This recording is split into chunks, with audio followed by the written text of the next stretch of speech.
بسم الله الرحمن الرحيم. அஸ்ஸலாமு அலைக்கும் வரஹ்மத்துல்லாஹி வபரகாத்துஹு. அன்பிற்குரிய சகோதர சகோதரிகளே, நீங்களும் ஆலிம்களாகலாம் என்ற தினசரி பாடத்தில் திங்கள் செவ்வாய் ஆகிய 2 நாட்கள் உலூமுல் ஹதீஸ் என்ற ஹதீஸ் கலையை பற்றி பார்த்து வருகிறோம். அதில் கடந்த வாரங்களாக நம்ம பார்த்த விஷயம் என்னவென்று சொன்னால், நுஹ்பத்துல் ஃபிக்ர் என்ற இப்னு ஹஜர் அவருடைய ஹதீஸுடைய விதி நூல்களை வைத்து கொண்டு அவர் விதிகளை ரத்தின சுருக்கமாக சொல்கிறார்.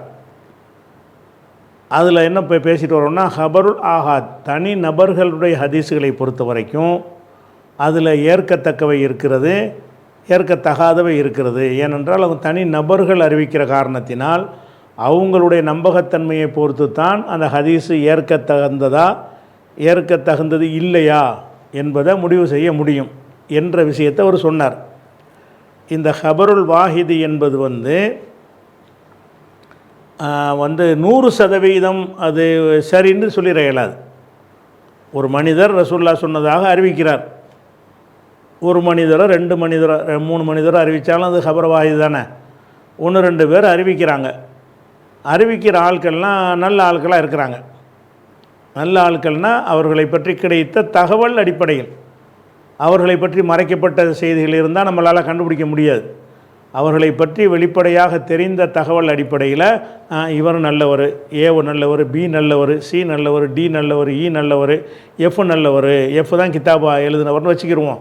அப்போ இவ்வளோ பேர் நல்ல ஆட்களாக இருக்கிறாங்க என்று, நல்ல ஆட்கள்னால் பொய் சொல்ல மாட்டாங்க, கொஞ்சம் நேர்மையான ஆளுக்கு, மார்க்கப்பற்று உள்ளவங்க அப்படிங்கிறதெல்லாம் தெரிஞ்சிச்சின்னு சொன்னால் அதை சரியான ஹதீஸ் என்று நம்ம சொல்லுகிறோம்.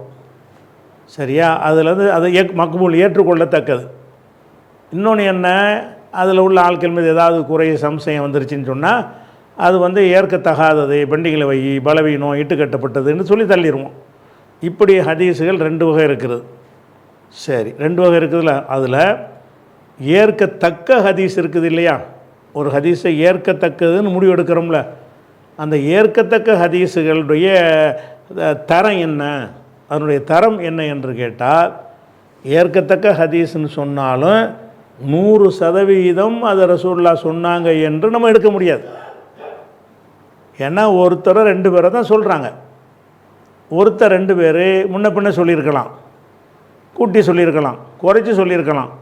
எதிரான ஒரு கருத்து வராததுனால அதை நம்ம ஏற்றுக்கொள்கிறோம். அப்போ சரியான ஹதீஸ் என்பதனுடைய அர்த்தம் என்னன்னு கேட்டால், அது சரியாக இருக்கலாம் என்பது தான். அது முற்றிலும் சரியானது என்ற அர்த்தம் அது கிடையாது. எந்த ஒரு ஹதீஸை எடுத்துக்கொண்டாலும் சரி, அந்த ஹதீஸ் ரசூலுல்லாஹ் சொன்னாங்கன்னு அபூ ஹுரைரா சொல்லி, அவர் சொல்லி, இவர் சொல்லி, இவர் சொல்லி, இவர் சொல்லி, இவர் எழுதி வச்சுக்கிறார் அப்படின்னு சொன்னால் அது சஹீஹ் என்று சொல்வார்கள். சஹீஹுடைய அர்த்தம் என்ன தெரியுமா? 100% ரசூலுல்லாஹ் சொல்லித்தான் இருக்கிறார்கள்னு சொல்ல முடியாது. ஏன்? ரசூலுல்லாஹ் சொன்னதாக சொன்ன ஆட்கள்லாம் ஒத்த ஆட்களாக இருக்கிறாங்க. ஒருத்தர் 2 பேர், இந்த ஒருத்தர் 2 பேராக இருக்கும் பொழுது அந்த 2 பேருக்கு மறதி வரலாம்ல, அந்த 2 பேருக்கு தவறாக பிழையை விட்டுடலாம்ல. அப்போ அந்த 2 பேர்கிட்டையும் பிழை வந்திருக்கலாம். அந்த 2 பேரை பற்றி எடை போட்டாங்களே, அவங்க பிழையை எடை போட்டிருக்கலாம்ல. அந்த சாத்தியங்கள்லாம் இருக்கிற காரணத்தினால சரின்னு சரி என்று நம்ம சொல்லுவோம். அதுக்கு அர்த்தம் என்னன்னு கேட்டால், சரியாக இருக்க அதிக வாய்ப்பு உள்ளதுன்னு அர்த்தம். ஆனால் குர்ஆனை சரி என்று நம்ம சொல்லுவோம், முத்தவாத்திர சரியாக இருக்க வாய்ப்பு இருக்குதுங்கிறதுக்கு அதுக்கு அர்த்தம் கிடையாது. சரிதான் அது. ரசூல் ஸல்லல்லாஹு அலைஹி வஸல்லம் இதைத்தான் குர்ஆன் என்று சொன்னார்கள் என்பது 100% உறுதியானது, முற்றிலும் சரியானது. இப்போ அல்ஹம்துலில்லாஹி ரப்பில் ஆலமீன் என்பது அல்லாஹ்வுடைய வசனம் என்று ரசூலுல்லாஹ் சொன்னார்கள் இருக்குது. ஏன்னா இதனுடைய அறிவிப்பாளர் யார்? ரசூலுல்லாஹ் அப்படி சொன்னாங்கல்ல. இதனுடைய அறிவிப்பாளர் யாருன்னெலாம் சொல்லலை. அவ்வளோ பேரும் இன்னார்னு எண்ணிலாம் சொல்ல முடியாது. அவ்வளோ பேர் அறிவிக்கிறாங்க. அவங்க யாருக்கு அறிவிக்கிறாங்கன்னா அடுத்து வரக்கூடிய அவ்வளோ பேருக்கு அறிவிக்கிறாங்க. அவங்க யாருக்கு அறிவிக்கிறாங்கன்னா அதுக்கடுத்து வரக்கூடிய அவ்வளோ பேருக்கு அறிவிக்கிறாங்க. அப்போ ஒவ்வொரு சமுதாயமாக ஒரு செய்தி அறிவிக்கப்பட்டு வரும் பொழுது அதில் அறிவிப்பாளரை பற்றி பேசவே கூடாது. இதை அறிவித்தவர் யார், ஒவ்வொருத்தருக்கும் அட்ரஸ் ஒன்று கேட்கக்கூடாது. இந்த அதிகமான பேர் அறிவிப்பதே அதை சனதை பார்ப்பதை விட்டும் தேவையற்றதாக்கிவிடும். 100% உறுதின்னு நம்ம சொல்லணும். முத்தவாத்திர், இந்த முத்தவாத்திர் அடிப்படையில் உள்ளது 100% சரியானது என்று பொருள்படும். முத்தவாத்திர் இல்லாத அசீஸு, கரீபு, மஷ்ஹூரு என்ற பெயரில் ஹபரவாஹிதுடைய வகைகளை சொன்னார்ல இப்னு ஹஜர், அந்த மாதிரியான ஹதீஸ்களை பொறுத்த வரைக்கும் 100% சரி என்கிற அர்த்தம் கிடையாது. வேறு என்ன தான் அர்த்தம்? சரியாக இருப்பதற்கு அதிக வாய்ப்பு உள்ளது. ஒரு 70, 80 அந்த அறிவிப்பாளருடைய தகுதியை தராதரத்தை பொறுத்து ஒரு 80% ரசூலுல்லாஹ் சொல்லியிருக்க வாய்ப்பு இருக்குது, ஒரு 70% ரசூலுல்லாஹ் சொல்லியிருக்க வாய்ப்பு இருக்குது. ஏன் இந்த மாதிரி 70% அது ஆகுதுன்னு கேட்டால், சொன்ன ஆளுக்கு ஒரு ஆள் ரெண்டு ஆள் தானே. அவர் சரியாக சொல்லியிருப்பதற்கு அதிக வாய்ப்பு இருக்கிறது, குறைகள் வராததுனால. நமக்கு தெரியாத குறைகள் மறைஞ்சிருக்கலாம்ல, அந்த கணக்கில் பார்த்திங்கன்னா ஒரு 30% அது ஹதீஸாக இல்லாமல் இருக்கவும் சான்ஸ் இருக்குது. அப்போ சரியான ஹதீஸுடைய அர்த்தம் என்னென்னு கேட்டால், அது சரியாக இருக்க வாய்ப்பு இருக்கிறது அப்படின்னு எடுத்துக்கிறோம். அதே மாதிரி ஒரு ஹதீஸை பலவீனம் என்று சொல்லுகிறோம். பலவீனம் என்று சொன்னால் 100% பலவீனம் என்று அதுக்கு அர்த்தம் கிடையாது. இந்த சொல்கிற ஆட்களை பார்க்குறோம், இந்த சொல்கிற ஆட்களை பார்த்தா மறதி உள்ள ஆளுக்கு அப்படியெல்லாம் இருக்கிறதுனால ரசூலுல்லாஹ் சொல்லியிருக்க வாய்ப்பு கம்மி, 50 கீழே போயிடும், வாய்ப்பு கம்மி என்ற காரணத்தினால் அதை பலவீனம்ங்கிறோம். அதே நேரத்தில் பலவீனர் என்று கருதப்பட்டவர்கள் உண்மையில் பலவீனர் இல்லாமல் இருக்கலாம். ஒரு இமாமு காழ்ப்புணர்ச்சியில் இருக்காது அவருக்கு. ஒரு இமாம் காழ்ப்புணர்ச்சியில் ஒரு அறிவிப்பாளரை பற்றி இவர் சரி இல்லைன்னு சொல்லியிருந்தார்னு வைங்க ஒரு பேச்சுக்கு, அப்படி இருக்கலாம்ல.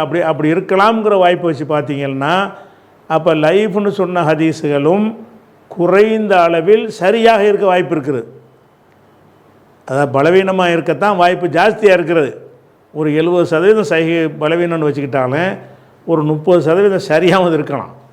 ஏன்னா இந்த ஆட்களை பற்றி எடை போட்டதுலேயே இத்தனை குறைபாடுகள் வந்திருக்கலாம். அப்போ மறதியான ஆள் கூட சில செய்தியில் சரியாக சொல்லிடுவார்ல. பிழை விடக்கூடியவர் கூட எல்லா உலகத்தில் அம்புட்டையுமே பிழையாக விடுவார். பிழை வரலாம், தவறு வரலான்டாலும் தவறு வராமல் இருக்கலாம் தானே.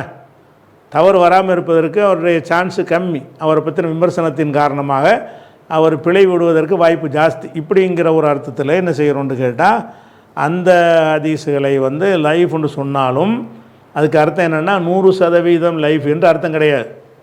லைஃபாக இருப்பதற்கு ரசூலுல்லாஹ் சொல்லாமல் இருப்பதற்கு வாய்ப்பு அதிகம், சொல்லி இருக்கவும் சின்ன வாய்ப்பு இருக்கிறது. இப்படித்தான் சஹீஹ் லைஃபுடைய ஒரு அர்த்தம். இந்த விஷயத்தை மனசில் வச்சுக்கிட்டு இப்போ என்ன சொல்கிறார் இப்னு ஹஜர்னு சொன்னால், இந்த சரியாக இருக்கிறதுக்கு வாய்ப்பு இருக்குங்கிறோம்ல, அதாவது ஒரு 60-80% வாய்ப்பு இருக்குது, ஒரு 75% வாய்ப்பு இருக்குது, 100% இல்லை அப்படிங்கிறோம்ல. இந்த விஷயம் சில இடங்களில் உடைபற்றும், சில இடங்களில் 100%ம் சரியானது என்று சொல்ல முடியுங்கிறார் இப்னு ஹஜர் சொல்கிறாரு. பொதுவாக சஹீஹான ஹதீஸ்னால் இதான் தரம். சில புற காரணங்களால் ஒரு சரியானதாக இருக்கலாம் என்ற நிலையில் உள்ள ஒரு ஹதீஸு 100% சரியானது தான் என்ற நிலைக்கு உயர்ந்துவிடும் அப்படிங்கிற கருத்தை இப்போ சொல்ல போகிறார். அந்த பாரா விளங்குவதற்கு கொஞ்சம் அந்த கொஞ்சம் நம்ம தெரிய வேண்டியிருக்குது. என்ன கேட்டால், அவர் அந்த லாஜிக் அடிப்படையில் ஷார்ட்டான வார்த்தையில் அந்த கருத்தை உள்ளடக்கி வச்சிருக்கிறார். அப்போ அதனுடைய அந்த மன்திக்குன்னு சொல்கிறோம்ல, லாஜிக்கு, அதை கொஞ்சம் போய் பார்த்துட்டு வந்தால் தான் இப்போ இப்னு ஹஜர் இப்போ சொல்ல போகிறார் இல்லையா, அதை நீங்கள் சரியாக விளங்கிக்கிற முடியும் என்பதற்காக வேண்டி இப்போ அதை அப்படி நிப்பாட்டி வச்சுட்டு இப்போ நான் சொல்லக்கூடிய விஷயத்தை உள்வாங்கிக்கிறங்க. இது உள்வாங்கி முடிச்சுட்டு அந்த பாராவை படித்தேன்னு சொன்னால் உங்களுக்கு மடன்னு எல்லாம் விளங்கிடும். என்ன அறிந்து கொள்கிற விஷயம்னு கேட்டால், நமக்கு மனிதனுக்கு அறிவு கிடைக்கிறது. அறிவு என்னது? ஒரு நாளைக்கு ஒன்று என்ன செய்கிறான், 5 10ன்னு அறிகிறான், அப்புறம் இது இனிக்கும்னு அறிகிறான், இது புளிக்கும்னு அறிகிறான். அப்படி ஒரு நாளைக்கு நாலேஜ் கூடிக்கிட்டே அறிந்து கொண்டே இருக்கிறான். அந்த மனிதனுக்கு கிடைக்கக்கூடிய அறிவுகளை மன்திக்கில் என்ன செய்கிறாங்க, லாஜிக்கில் என்ன செய்கிறாங்கன்னா இரு வகையாக பிரிக்கிறாங்க. எப்படி இருவகையாக பிரிக்கிறாங்கன்னு கேட்டால், எந்த விஷயங்கள் வந்து சிந்தனைக்கு வேலையை கொடுக்காமல், கஷ்டமில்லாமல், சிரமமில்லாமல், எளிதாக சொன்னவுடனே சட்டென்று புரிந்து விடுகிறதோ அந்த மாதிரி இருக்கிற இல்முக்கு வந்து பதீஹியுன், அதுக்கு என்ன பேர் சொல்கிறாங்கன்னா பதீஹியுன் என்று சொல்கிறார்கள். அதுக்கு உதாரணம் சொல்வதாக இருந்தால், நம்முடைய 5 புலன்கள் இருக்குல்ல, மனுஷனுக்கு 6 அறிவு இருக்குங்கிறோம். 6வது அறிவை தனியாக தூக்கி வச்சுருங்க சிந்தனையை. 6 போக இன்னொரு 5 இருக்குல்ல, அது என்னது? சுவை, ஒளி, ஊறு, ஓசை, நாற்றம்னு சொல்லுவாங்க. சுவைன்னா சுவைத்தறிதல். சுவைத்தறிதல்ங்கிறது இருக்குல்ல, இந்த சுவைத்தறிதல்ங்கிறது வந்து ஆராய்ச்சி பண்ணி அறிகிற ஒரு விஷயம் கிடையாது. ஒரு சீனி எடுக்கிறீங்க, வாயில் வைக்கிறீங்க, சீனி இனிக்குதுங்கிறீங்க. இதை வந்து சீனியாக இனிக்குமான்னு எவனா செஞ்சுக்கிட்டு இருப்பானா? சீனி இனிக்கும் என்பது வந்து பளிச்சென்று தெரிஞ்சிடும். அதாவது சுவை மூலம் அறியக்கூடியது. இது புளிக்குது, இது கசக்குது என்று ஒருவன் அறிந்து கொள்கிறான். ஒரு பொருளை என்ன சுவையில் இருக்கிறது என்பதை அறிந்து கொள்வதற்காக வேண்டி சிந்தனைக்கு வேலை இருக்குதா? இல்லை. அப்போ சீனி இனிக்கும் என்பதும் ஒரு அறிவு தான். இந்த அறிவு கஷ்டமில்லாமல், சிரமமில்லாமல் எல்லாருக்கும் ஈஸியாக கிடைக்கக்கூடிய ஒரு அறிவு. அப்போ சுவைக்கு அடுத்து ஒளி. ஒளின்னா பார்த்தறிகிறது, வெளிச்சத்தில் அறிகிறது. ஒளி என்றால் பார்த்தறிகிறது. பார்த்தறிகிறதுலாம் என்னது? பளிச்சு ஒரே மாதிரி தான் பார்த்தறிவோம். நான் வந்து போட்டிருக்கிற சட்டை நீல கலர் என்று எனக்கு தெரிந்தால் உங்களுக்கும் அப்படி தான் தெரியும். உலகத்தில் எவனுக்கு அப்படி தான் தெரியும். அப்போ வந்து இந்த கேமரா ட்ரிக்குனால சில கலர்கள் முன்ன பின்ன காட்டும். கேமரா வந்து கலர் அப்படி கேமரா இல்லாமல் டைரெக்டாக ஒரு பொருளை பார்த்தீங்கன்னு சொன்னால், நான் வெள்ளைன்னு இப்போ எனக்கு வெள்ளைன்னு தெரியக்கூடியது தான் கண் சரியாக உள்ள எல்லாருக்கும் வெள்ளை என்று தெரியும். எனக்கு கருப்புன்னு தெரிஞ்சால் அவனுக்கு கருப்புன்னு தான் தெரியும். எனக்கு பச்சைண்டா அவனுக்கு பச்சைன்னு தான் தெரியும். அப்போ இது பச்சை, இது சிவப்பு, இது மஞ்சள், இது உயரம், இது குள்ளம், இது வந்து நல்ல பருமன், இது உருண்டை, இது ஸ்கொயர் சதுரம், இது முக்கோணம், இப்படின்னு ஒரு பொருளுடைய வடிவம், சேப்பு, நிறம், அதனுடைய உயரம், கனபரிமாணம், இதெல்லாம் ஒருத்தன் விளங்குறானே. இது பார்த்தறிதல்னு அர்த்தம். ஒளின்னா பார்த்தறிதல். இந்த பார்த்தறிகிற எல்லாமே வந்து பளிச்சென்று தெரிஞ்சிடும். பதீஹி. இதுக்கு பேர் என்னது? பதீஹியுன், பளிச்சென்று தெரியக்கூடிய விஷயங்கள். சுவை, ஒளி. 3வது ஊறு. ஊறுந்தால் ஊர்ந்து போகிறது. ஊர்ந்து போகிறதுனா தொட்டு அறிகிறது. அப்போ நம்ம கைகளால் வந்து ஒரு சலவை கல்லில் தடவுனீங்கன்னா இது வலுவலுன்னு இருக்கிறதுன்னு நீங்கள் என்ன செய்வீங்க? அதை சொல்லிடுவீங்க. அப்போ அந்த கையால் அறிகிற அறிவு இருக்குல்ல, இது எவன் வேணாலும் சொல்லுவான். அப்படி தான் சொல்லுவான். எவன் கண்டா என்ன செய்வான்? விளக்கெண்ணெயை ஊற்றி தடவை விட்டு பார்த்தா என்ன செய்ய? வழுக்குன்னு சொல்லுவான். நீங்களும் சொல்லுவீங்க, நானும் சொல்லுவேன், எவனும் சொல்லுவான். அப்போ எல்லாருக்கும் அது ஒரே மாதிரி தெரியுதுல. தொட்டு அறிகிறது. தொட்டு பார்த்து அது என்ன மாதிரியான ஒரு திடமும் கடினமாக இருக்கா, சுரசுரப்பாக இருக்கா, மென்மையாக இருக்குதா, இப்படின்னு அறிந்து கொள்வதுக்கு பேர் என்னது? ஊறு. சுவை, ஒளி, ஊறு. ஊர்னா ஊர்ந்து செல்வதை அறிவது, தொட்டு அறிவது. அடுத்ததாக ஓசை. காதால் அறிகிறது. காதால் அறிகிறது என்னது? ஓசை. காதால் அறிகிறது என்னது? நீங்கள் ஒரு இடி சத்தம் கேட்குது, எல்லோரும் இடி சத்தமாக தான் அது கேட்கும். வேணுங்குதா? அப்போ வந்து அது இப்போ பளிச்சுன்னு இடிண்டா என்ன அப்படின்லாம் கேட்டுட்டு இருக்க மாட்டான். பளிச்சுன்னு சட்டன்னு தெரிஞ்சு போயிடும். ஒருத்தனை திட்டுறீங்கன்னா, திட்டி பேசுகிறீங்கன்னா கேட்குற 50 பேருக்கு என்ன செய்யும்? இவனை திட்டுகிறான் என்று விளங்கும். அப்போ அது என்ன? அது விளங்குவதற்கு பெரிய ஆராய்ச்சியே வேணும்? ஆராய்ச்சி வேண்டியது இல்லை. அது வந்து ஓசை. லாஸ்ட்டாக வந்து நாற்றம். நாற்றம்னா மூக்கிலேருந்து சுவைத்து. நாற்றம்னா நம்ம கெட்டதுக்கு நாற்றம்னு வச்சுருக்குறோம். நல்லது கெட்டது ரெண்டுக்கும் சேர்த்த வார்த்தை தான் நாற்றம்ங்கிறது. நம்ம துர்நாற்றத்தை மட்டும்தான் நாற்றம் அடிக்குதுங்குவோம். மல்லிகைப்பூவும் நாற்றம் தான். நாற்றம்னா வாசம்னு அர்த்தம். அப்போ நாற்றம் இருக்குல்ல, இந்த நாற்றத்தை நம்ம அறிகிறோம் என்று சொன்னால் அது அந்த 5 புலனில் ஒரு புலனில் அறிகிறதுனால அதுக்கு வந்து பெரிய கஷ்டமெல்லாம் கிடையாது. மூளையை கசக்கி மண்டைக்கு வேலை கொடுத்து 2 நாள் ஆராய்ச்சி பண்ணி பெரிய கால்குலேட் பண்ணி கணக்கு போட்டு பார்த்துட்டு இது மல்லிகை வாசம்னு அப்படியா சொல்கிறோம்? உள்ளே ஒருத்தன் நுழையும் போதே மல்லிகைப்பூ அத்தகர் அடிச்சிருக்காருன்னு சொல்கிறோமா இல்லையா? மல்லிகைப்பூ இல்லை துர்வாடை. ஒருத்தன்கிட்ட துர்வாடை வீசுகிறதுனா என்ன வாடை தான் வீசுது, கெட்ட வாடை வருதுன்னு விட்டு விளைங்கிறோம்ல. அப்போ 5 புலன்களை கொண்டு சுவை, ஒளி, ஊறு, ஓசை, நாற்றம் என்ற 5 புலன்களை கொண்டு எதையெல்லாம் ஒருத்தன் மனுஷன் அறிஞ்சு கொள்கிறானோ அது எல்லாமே என்னன்னு கேட்டால் சட்டென்று, பளிச்சென்று, எளிதாக சொன்ன உடனே விளங்கக்கூடிய விஷயங்கள். இதுக்கு அரபில் என்ன செய்கிறாங்கன்னா பதீஹியுன்கிறாங்க. பதீஹி. இந்த டிஸ்பிளேயில் அந்த எழுத்தை பாருங்கள். இதுதான் பதீஹியுன்கிற எழுத்து. ரெண்டாவது வகை என்னன்னு கேட்டால் வந்து சொன்னோன்னே வழங்காது, ஒரே மாதிரி வழங்காது எல்லாத்துக்கும். இந்த பதிகி வந்து எல்லாத்துக்கும் ஒரே மாதிரி தான் வழங்கும். வழங்குதா? நெருப்பு சுடும்னு சொன்னால் நெருப்பு சுடாதேன்னு ஒருத்தன் கூட சண்டைக்கு வரமாட்டான். வழங்குதா? சீனி இனிக்கும்டா, சீனி எப்படிப்பா இனிக்கும் அப்படின்னு சொல்லி இனிக்கும்ன்ற ஒரு கட்சி, இனிக்கலைன்ற ஒரு கட்சி இருக்க மாட்டா, இருக்கவே இருக்காது. அப்போ இந்த பதிகி பூராவுமே 100% சட்டென்று விளங்கக்கூடியதாக இருக்கும். அது 100%. அது 100% என்னது? அது நெருப்பு சுடும்னா 100% எந்த 1% சந்தேகம் கிடையாது அதில். அப்படிங்கிற ஒரு முழுமையான ஒரு இல்மை தரக்கூடியதாக எது இருக்கு? பதிகிங்கிற ஒரு இல்மு இருக்கும்.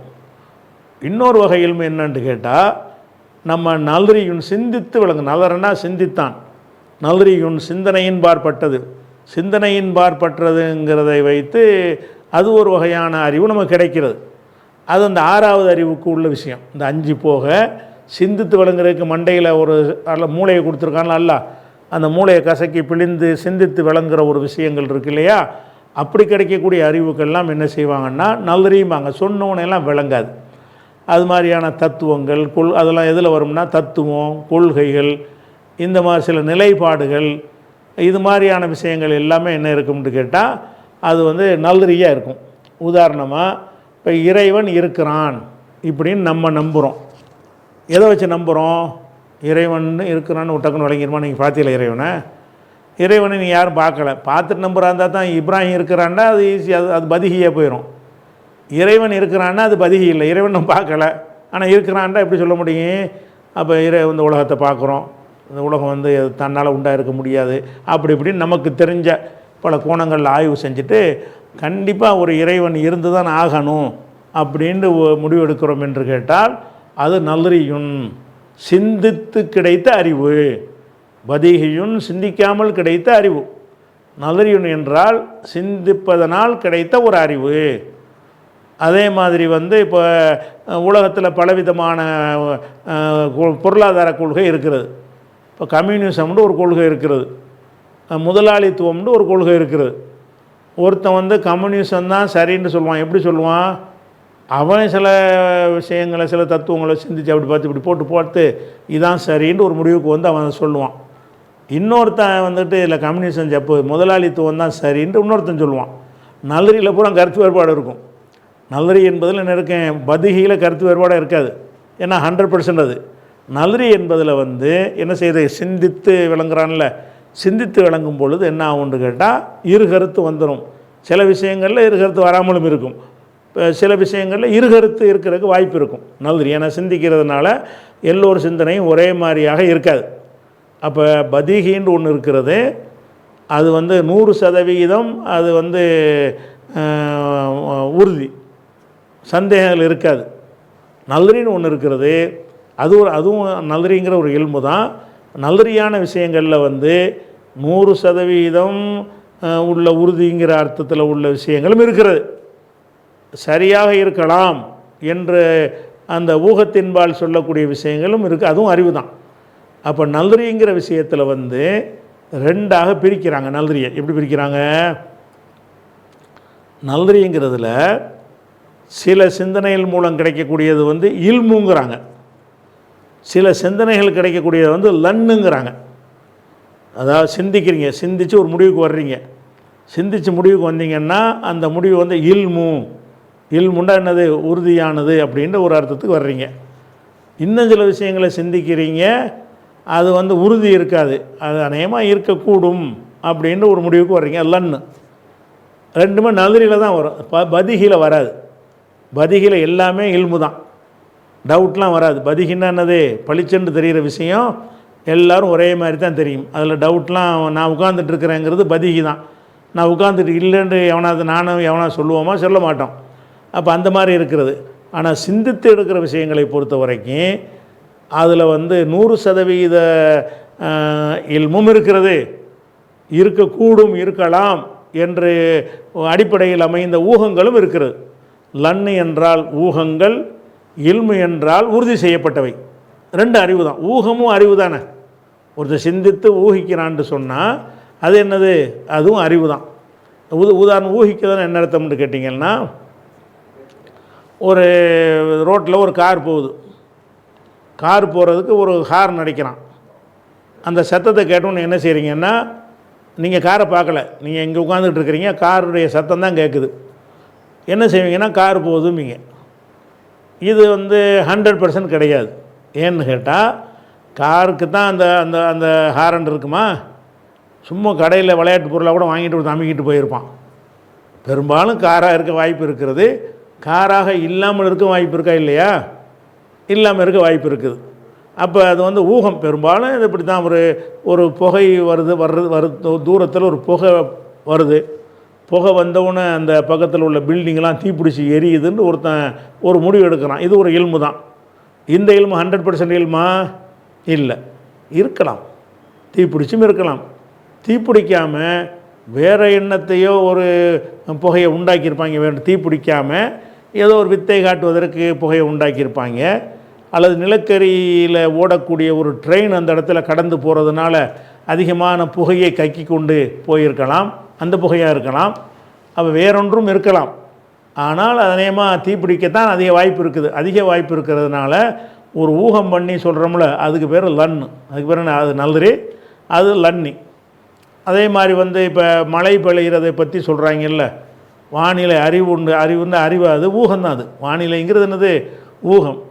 எப்படி ஊகம்னா, அவன் அதை பார்க்குறான், மேகத்தை பார்க்குறான், மேகத்தினுடைய அடர்த்தி எவ்வளோ உண்டு பார்க்குறான், அங்கே இருக்கிற காற்றை பார்க்குறான், காற்றுடைய வேகம் எதுங்கிறத பார்க்குறான். இந்த வேகத்தில் இந்த காற்று இப்படி நகர்ந்தால் இத்தனை மணிக்கு இந்த இடத்துக்கு வரும்போது அது குளிரூட்டப்பட்டு மழையாக கொட்டும் என்று ஒரு கருத்தை நினைக்கிறானே. இது 100%ஆ? ஊகிக்கிறான். அப்படி தான் இருக்கும். ஆனால் இவன் நினச்சபடி என்ன செய்யாது? காற்றுடைய வேகம் வரலன்னா 5 நாளைக்கு அந்த புயல் அங்கே நின்றுக்கிட்டே இருக்கும், நவராது. அல்லது 2 மணி நேரத்தில் கடக்குங்கிற ஒரு புயல் 10 நிமிஷத்தில் கடந்து ஓடி போயிடும். ஏன்னிட அந்த காற்று எப்படி போகணும்னு தெரியாது. இருக்கிற காற்றுடைய வேகத்தை வைத்து ஒரு கணிக்கிறான். அது 100%. அதனால் மழை பெய்யுன்னு சொன்னால் பெய்யுதுன்னா பெய்யறதில்லை. அவனே அப்படி தான் சொல்லுவான், பெய்யக்கூடும்னு சொல்லுவான். இங்கொன்றும் அங்கொன்றுமாக மிதமானது முதல் லேசானது வரை மழை பெய்யக்கூடும் அப்படின்னு சொல்லுவான். அப்போ இந்த மழை பெய்யுன்றது ஒரு இல்மு தான். அது இல்மாக அது ஒரு அறிவு தான். அது நல்லறியான ஒரு அறிவு தான். அந்த அறிவு எந்த வகையான அறிவு என்று கேட்டால் லன்னு வகையான அறிவு. லன்னுன்னா என்ன? அநேகமாக வாய்ப்பு இருக்கிறது, மாறவும் செய்யலாம். மாறுவதற்கு வாய்ப்பு கம்மி, மாறாமல் இருக்கிறதுக்கு வாய்ப்பு ஜாஸ்தின்னா அதுக்கு பேர் என்னது? அது நல்லறின்னு சொல்லிடுவாங்க. நல்லறியில் லன்னும்பாங்க. நல்லறிங்கிற அந்த சிந்தித்து விளங்குகிற விஷயத்தில் இந்த மாதிரி இருக்கிற விஷயங்களை எல்லாம் என்ன செய்கிறான்? லன்னுன்றுவான். இன்னொரு விஷயம் என்னன்னு கேட்டால், ஒரு சயனட்னு ஒரு விஷம் இருக்கிறது. இந்த விஷத்தை உங்களுக்கு வாயில் ஊற்றுனா நக்குனாலே போதும் செத்துருவீங்க. இது லன்னா இல்மா? 100% செத்துருவீங்க. அதுக்கு அதான் ரிசல்ட்டு. அது மாதிரி ஆய்வு கூடங்களில் ஒரு ஆய்வு செஞ்சு இந்த ரத்தத்தில் இது இவ்வளவு இருக்குது, அது இவ்வளவு இருக்குது, இது இவ்வளவு இருக்குன்னு ஒரு கணக்கு சொல்கிறான். அதெல்லாம் மாறுமா? நாளைக்கு மாறாது. நாளைக்கு எடுக்கிற ரத்தத்தில் மாறலாம். இன்றைக்கி எடுத்த ரத்தத்தில் இந்த டெஸ்ட்டில் எடுத்த ரிசல்ட்டு இதுதான், இந்த ரத்தத்தில் இதுதான் இருக்குது அப்படின்னு சொன்னால் அது இல்மு, மாறாது. 100% அது இதுதான் இருக்குன்னு அதுதான் இருக்குது. அப்போ நல்லறிங்கிற விஷயத்தில் இந்த கணக்குகள்லாம் பாருங்கள், அதெல்லாம் நல்லறி தான், கொஞ்சம் கஷ்டப்பட்டு தான் கண்டுபிடிக்கணும். ஆனால் 100% உண்மை. 180ம் 75ம் எவ்வளவு அப்படின்னு கேட்டாங்கன்னு சொன்னால் 225ன்னு சொல்கிறீங்கல்ல, இது கொஞ்சம் கஷ்டப்பட்டு சிந்தித்து தான் சொல்லுவீங்க. இது டவுட் ஏதாவது இருக்கா? இதில் அவன் பிழையான விடை எழுதியிருந்தால் தான் டவுட் வருமே தவிர, கரெக்டான விடையாக இருந்தால் 100% தான். அது 150ம் 75 225ங்கிறது 100% சரியான விடை தானே, 100% அறிவு தானே அது. அப்போ அந்த கணித விஷயங்கள் அது மாதிரி பல விஷயங்கள் இருக்கிறது. அதே மாதிரி ஆய்வு கூடங்களில் சோதித்து கண்டுபிடிக்கிற ஒரு விஷயங்கள், அதில் எல்லாம் என்ன இருக்கும்னு கேட்டால் இல்மாக இருக்கும். சிந்தித்து தான் வழங்குவாங்க. சிந்தித்து வழங்குறதுல என்னத்தை விளங்குறாங்களோ அது உறுதி, மாறாது. அதுதான் அதனுடைய நிலைமை அப்படின்னு அடித்து சொல்கிறதுக்கு பேர் இல்மு. அடிக்காமல் சொல்கிறதுக்கு பேர் லன்னு. அடிக்காமன்னா இருக்கலாம், இருக்கக்கூடும், இருக்க வாய்ப்பு இருக்கிறது. இந்த கருத்தில் ஒரு செய்தியை நீங்கள் தெரிவித்தீங்கன்னு சொன்னால் அது என்னது? அதுக்கு பேர் லன்னு, இதுக்கு பேர் இல்மு. சரி, இந்த ரெண்டையாவது தெரிஞ்சுங்க. இல்முன்னு ஒன்று இருக்குது, லன்னுன்னு ஒன்று இருக்குது. இல்மு லன்லாம் எதில் வரும்னா நல்ரியில் தான் வரும். பதிகியில் எல்லாமே இல்மு. நெருப்பு சுடும்னா 100%. அதில் சுடவும் செய்யலாம், சுடாமல் இருக்கலாம்ன்ற மாதிரிலாம் வராது. அப்படியான ஒன்று பளிச்சென்று விளங்கவும் செய்யாது. பளிச்சென்று விளங்குறது எதை காட்டுதுன்னு கேட்டால் அதில் டவுட்டே கிடையாது. அது பதிகி. பதிகியில் என்ன இல்லை, அது இது சரியாக இருக்குமா சரியாக இருக்காதாங்கிற அந்த குழப்பத்துக்கு இடம் கிடையாது. நல்லறியாக இருக்குமே, ஆனால் அதில் என்ன இருக்குது, அது இல்மாகவும் இருக்கலாம், லன்னாகவும் இருக்கலாம். இதை நீங்கள் ஞாபகத்தில் வச்சுக்கணும். இப்போ என்ன செய்கிறோம்னு கேட்டால், இப்போ ஹதீஸுடைய பாடத்துக்கு வர்றோம். அதில் என்ன செய்கிறோம்னு கேட்டால், இப்போ சரியான ஹதீஸுன்னு சொல்கிறோம்ல, ஒரு ஹதீஸை சரியான ஹதீஸுன்னு நீங்கள் சொல்கிறீங்க. சரியான ஹதீஸு என்று சொல்வது இல்மா லன்னா. ஒரு ஹதீஸு சரிங்கிறீங்க, எதை வச்சுக்கிட்டு ரசூலுல்லாஹ் சொன்னாங்கன்ட்டு அவர் சொன்னார், அவர் சொன்னார்னு இவர் சொன்னார், இவர் சொன்னார்னு அவர் சொன்னார், அவர் சொன்னார்னு இவர் சொன்னாருன்ட்டு ஒரு 4 பேர் 5 பேர் 7 பேர் வரிசையாக சொல்கிறாங்க. அப்போ ரசூலுல்லாஹ் சொன்னாங்கங்கிற ஒரு முடிவுக்கு வர்றீங்க. ரசூலுல்லாஹ் அதை சொன்னார்கள் என்கிற அந்த முடிவு இல்மா லன்னா, இல்முல வருமா லன்னில் வருமா? எதில் வரேன்? லன்னில் தான் வரும். ஏன்னு கேட்டால் சொன்ன ஆளுக்கு மனிதர்கள் மறக்கக்கூடியவர்கள், மனிதர்கள் தவறளிக்கக்கூடியவர்கள், மனிதர்களை நம்ம நல்லவர்னு எடை போட்டது, அதில் நம்ம தப்பு செஞ்சுருந்தோம்னா கெட்டவரை நல்லவராக கூட நம்ம சொல்லியிருப்போம், பொய்யா கூட சொல்லியிருப்பார். அதெல்லாம் இப்படி டவுட்ஃபுல்லான ஒன்றாக இருக்கிறது. ஆனாலும் வெளிப்படையாக பார்க்கும் பொழுது இவர்கள் மீது குறை இல்லை என்று தெரிய வருகிற காரணத்தினால் சரியாகத்தான் சொல்லியிருப்பாங்க, சரியாகத்தான் சொல்லியிருக்க வாய்ப்பு இருக்கிறது. அப்படிங்கிறது தான் ஹதீஸுடைய நிலைப்பாடு. எந்த ஹதீஸாக இருந்தாலும் அதில் இல்மு கிடையாது.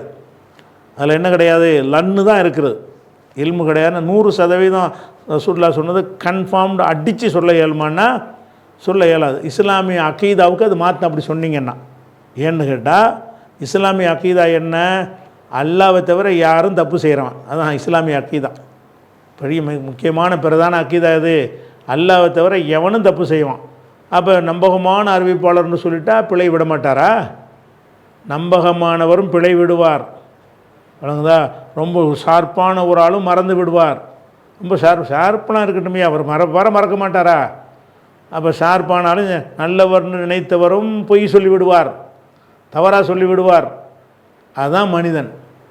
மனிதன் தவறு செல்ல வாய்ப்பு, தவறு செய்ய, தவறாக கருத்து சொல்ல வாய்ப்பு உள்ள ஒரு ஜீவன். அப்படிங்கிறது தான் இஸ்லாமிய அக்கீதா. அல்லாஹ் ஒருத்தன் தான் சந்தேகத்திற்கு, மறதிக்கு, தவறுக்கு அப்பாற்பட்ட ஒருத்தன். இந்த அக்கீதா அப்படி பார்த்தீங்கன்னு சொன்னால் ரசூலுல்லாஹ் சொன்னதாக யார் சொல்கிறா? ஒரு ஆள் தானே சொல்கிறாங்க. ஒரு ஆள் தப்பு செஞ்சுருக்கலாம்ல, மறந்துருக்கலாம்ல, 2 ஆள் தானே சொல்கிறாங்க தப்பு. அப்போனா என்னது? அப்போ ஹதீஸ்கள் பூராவுமே அதுவும் இல்மு தான். ரசூலுல்லாஹ் சொன்னாங்கன்னு நம்ம சொல்கிறோம். அது எந்த அர்த்தத்தில் சொல்கிறோம் என்றால், ரசூல் ஸல்லல்லாஹு அலைஹி வஸல்லம் சொல்லி இருக்க அதிக வாய்ப்பு இருக்கிறது, ரசூல் ஸல்லல்லாஹு அலைஹி வஸல்லம் சொல்லி இருக்க அதிக வாய்ப்பு இருக்கிறது. அதுதான் சரியான ஹதீஸுடைய அர்த்தம். இப்போ எல்லா ஹதீஸுகளுமே கரீபான ஹதீஸாக இருக்கட்டும், மஷூரான ஹதீஸாக இருக்கட்டும், அசீஸான ஹதீஸ், மஷூர்லாம் இல்லை, அவங்க இருக்குங்கிறாங்க. 3 வரக்கூடிய ஹதீஸ் கிடையாது. இருந்தாலும் பேச்சுக்கு அவங்க சொல்படி வச்சுக்கிட்டா கூட மஷூரான ஹதீஸாக இருக்கட்டும், அசீஸாக இருக்கட்டும், கரீபாக இருக்கட்டும், எல்லா விதமான ஹதீஸுகளுமே சரியானது என்று நாம் சொல்லுவோம். எந்த அர்த்தத்தில்? லன்னு அர்த்தத்தில். அதாவது சரியாக இருக்க வாய்ப்பு உண்டு, சரியாக இருக்கத்தான் அதிக வாய்ப்பு உண்டு, சரியாக இருக்கத்தான் அதிக வாய்ப்பு உண்டு அப்படிங்கிற அர்த்தத்தில் தான் நாம் சொல்லுவோமே தவிர, சரியானதுக்கு 100% சரிதான் என்ற அர்த்தத்தில் நம்ம சொல்ல மாட்டோம். இதை விலைக்கு சொல்லிகிட்டு இருக்க மாட்டோம். இதை இப்படி தான் உலகம் எல்லாருமே புரிஞ்சுக்கிடுவாங்க. எந்த ஒரு செய்தியை சொன்னாலும் என்ன செய்வாங்க? இப்படி தான் புரிஞ்சு கொள்வார்கள். உங்கள்கிட்ட ஒரு நபரை பற்றி இவர் திருடி விட்டார்னு 2 பேர் சாட்சி சொல்கிறாங்க. உங்களுக்கு வேறு வழி இல்லை, சாட்சியை நம்பி அவன் திருடிட்டான்னு முடிவு எடுக்கிறீங்க. அது என்ன இல்மா லன்னு? அந்த 2 பேரும் பகையில் கூட சொல்லியிருப்பானுவா? சாட்சி சொல்லியாச்சு, உலக சட்டப்படி நீங்கள் செஞ்சுட்டு போயிட்டீங்க. அந்த 2 பேரும் எந்த நோக்கத்தில் சொன்னாங்க? ரசூலுல்லாஹ் சொன்னாங்களே என்ற வழக்கு கொண்டு வருவீங்க. நல்ல திறமை உள்ளவன் அழகாக வாதாடி பொய் வழக்கு போட்டு என்று ஜெயிச்சுட்டு போயிடுவான்றாங்களே. அப்போ வந்து நம்ம சாட்சிகள் உலகத்தில் சாட்சி சொன்னால் நம்ம ஏற்றுக்கொள்கிறோம். எந்த அடிப்படையில் ஏற்றுக்கொள்கிறோம்? கன்ஃபார்மாக அந்த ஆள் குற்றவாளி இவன் தான் செய்வேன், இந்த ரெண்டு ஆள் போல நிரூபிச்சாச்சு இந்த அர்த்தத்தில் கிடையாது. எப்படி ஏற்றுக்கொள்ளணும்? வாய்ப்பு இருக்குது. உண்மையாகவும் அவன் பக்கம் உன்னை காணா 2 பேர் சொல்கிறாங்க, சும்மா சொல்லுவாங்க, அந்த 2 பேர் மேலேயும் ரிமார்க்குங்க எதுவுமே இல்லை, நீதியான சாட்சின்னு தெரியுது. அதனால் இவன் திருடி இருக்க வாய்ப்பு உண்டு. 100% திருடினான்கிற வாய்ப்பு சொல்ல அர்த்தம் கிடையாது. அதுக்கு திருடி இருக்க வாய்ப்பு உண்டு. திருடாமல் இருந்து வீண்பலி சுமத்தப்பட்டிருக்க வாய்ப்பு கம்மியாக உண்டு. அதான் அதுக்கு அர்த்தம். எல்லாம் உலகம் பூராவுமே இதனுடைய மீனிங் இது தான். இது ஒரு தனித்தனி நபர்கள் தரக்கூடிய தகவல்கள் அவங்க நம்பகமானவர்களாக இருக்கும் பட்சத்தில் அதில் என்ன அதனுடைய மீனிங் என்ன? நம்பகமாக இருக்க அதிக வாய்ப்பு இருக்கிறது, நம்பகமாக இருக்க அதிக வாய்ப்பு இருக்கிறது அப்படிங்கிறது இதனுடைய ஒரு விஷயம். அப்போ நல்லா விளங்கிக்கிறங்க. இதை விளங்குனா தான் இப்போ நம்ம இப்னு ஹஜருடைய வாசகம் பளிச்சுன்னு போய் விளங்கும். அது என்ன விளங்கு? ஹதீஸ் என்று சொன்னால் அது வந்து நல்ரியுடைய வகையில் வருகிறது. அந்த நல்ரியுடைய வகையிலையும் அது நல்ரியில் 2 வகை இருக்குல்ல, இல்மு ஒன்று இருக்குது, லன்னு ஒன்று இருக்குல்ல. இந்த 2ல் எதில் வரும்? லன்னில் தான் வரும். 100 மார்க்கில் வராது. குரான் மட்டும்தான் அப்படி வரும். ஒரு 75, 80, 85% ஹதீஸாக இருக்க வாய்ப்பு இருக்குதுன்னு தான் அதுக்கு அர்த்தம். இதை வந்து இப்னு ஹஜர் சொல்லிவிட்டு இதுக்கு மாற்றமான ஒரு இடமும் இருக்குதுங்கிறார். அதை விளங்குறதுக்கு தான் போட்டு இந்த மன்னிக்க போட்டு என்ன செய்ய வேண்டியிருக்கு, வழங்க வேண்டியிருக்கு. அதை இன்ஷா அல்லாஹ் நாளைக்கு பார்ப்போம்.